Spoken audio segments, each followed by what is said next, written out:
The best scene from Peacock's Rutherford Falls, a scene that functions as one of the theses of the show, is casino owner Terry Thomas, played by Michael Greyeyes, telling NPR reporter Josh Carter, played by Dustin Milligan, the definition of a white liberal podcaster, why beating white Americans at their own capitalistic games is important to him. What I'm about to say is completely off the record, but I want you to hear it. For someone who claims to give a voice to the voiceless, you have a real problem listening.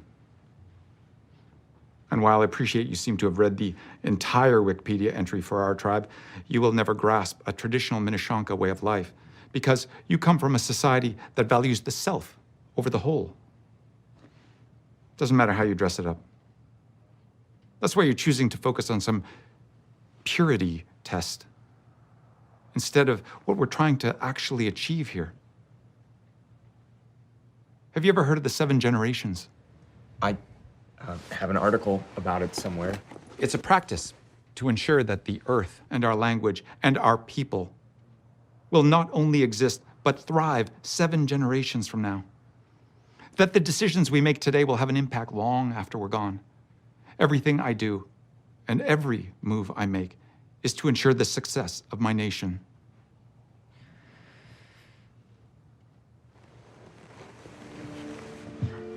Growing up, I didn't get to learn a lot of my traditional ways, but I did get to learn the great American pastime, which is power. Power, Josh, is a zero-sum game. If you have more of it, I have less. And then you can treat me however you want. If we want to ensure this tribe has a successful life, one that can maintain our traditions, art, and culture, well, it takes power. And unfortunately, power comes from money. The casino is a means to an end. It's the industry of this time. 400 years ago, it was fur trading. 50 years ago, it was manufacturing. And long after I'm dead, there will be Minneshanka figuring out how to master the next endeavor. Because that's what we do, Josh. Those of us who fight this battle. We do whatever we have to. I've had to learn to play this game through bare-knuckle necessity. And while it might not make for a feel-good story, I won't rest until my nation gets every single thing that was taken from them.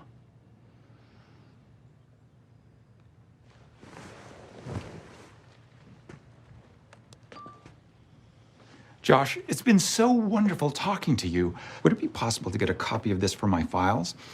Please, reach out if you have any follow-up questions. Jess has a number of publicity shots.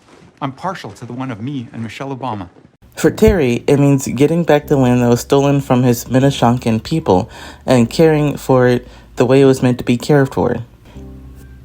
The scene is one of the most poignant ones I've watched on television, and as was intended, I believe it led a lot of non-Indigenous viewers to shut up and think about America's treatment of its first people. America has historically stifled and suppressed the Native American voice, which means Native Americans' anger at their treatment has long gone unheard. But through Terry, Greyeyes delivered the anger and hurt many have felt for decades, if not centuries. As Greyeyes himself said to CBC News, it's the speech he's waited his whole career to give. The speech is also important because it emphasizes the part Native Americans play in reclaiming America's natural beauty, combating ecological loss, and curbing climate change. The idea of 7 generations has been, of course, monetized by that popular eco-friendly home goods brand. But, as intimated by Terry, the notion has been around for much, much longer than capitalism. And if Indigenous people have a say, it'll be around after capitalism has run its course. Native American communities are eager to reclaim their lands, but not just for physical ownership.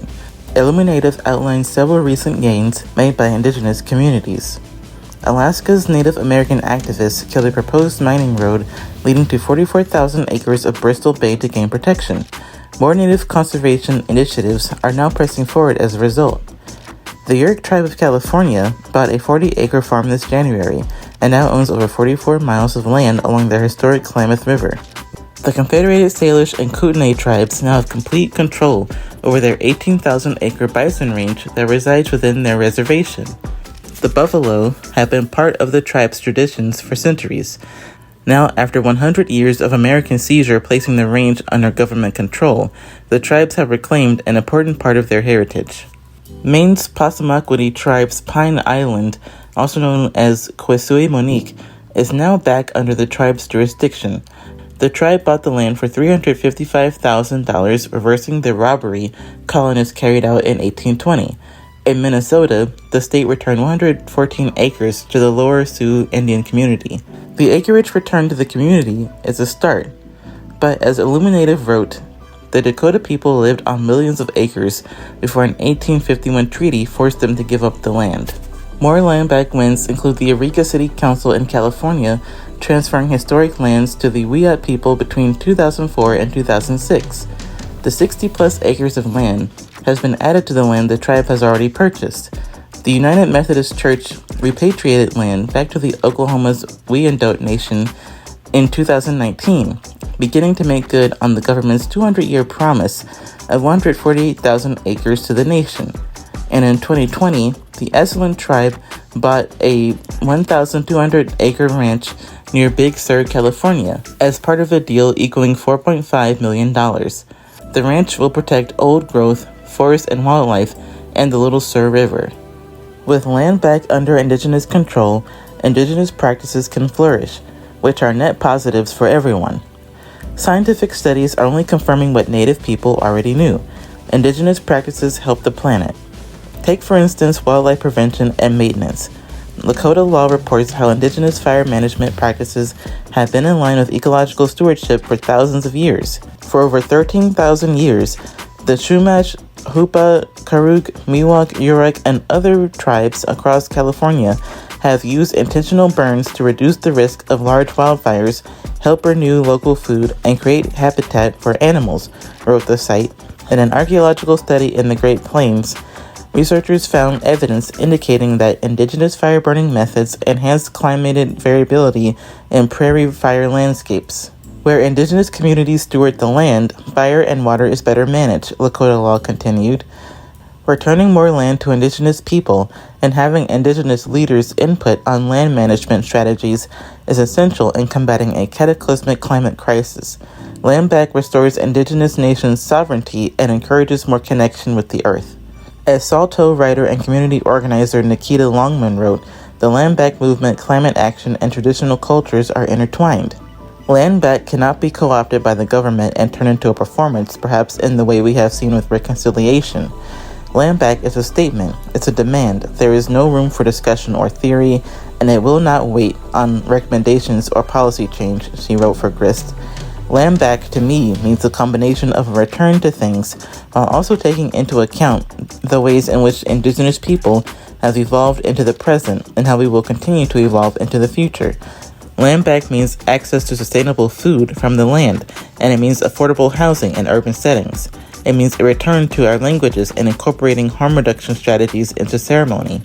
It means a return to matriarchy in a way that my generation has never known. Land back to me is this beautiful fusion of the core foundations of our ancestors, with room for growth and expansion in envisioning indigenous futurisms, she continued. In 10 or 20 years, I hope indigenous people are speaking our languages, practicing food sovereignty, and exercising full jurisdiction over land and water both in rural and urban spaces. As Terry told Josh, he will not rest until his people have everything that was taken from them. His drive and determination are felt by Native activists in real life too. They also won't rest until the land back movement reclaims everything stolen from their people. What do you think of the land back movement? How do you think it'll help the planet? Leave your comments below and please make sure to subscribe.